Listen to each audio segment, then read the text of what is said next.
Μένουμε Μαρούσι, σε μια μοναδική πόλη, σήμερα εγκαταλελειμμένη.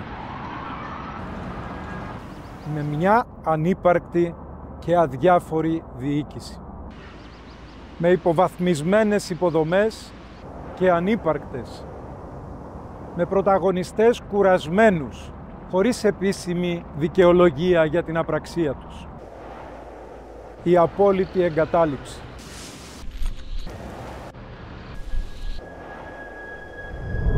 Δρόμοι χωρίς ασφαλτόστρωση. Ανύπαρκτα πεζοδρόμια. Δημοτική συγκοινωνία. Οι στάσεις, τα λόγια περιτεύουν. Ανύπαρκτες αθλητικές εγκαταστάσεις.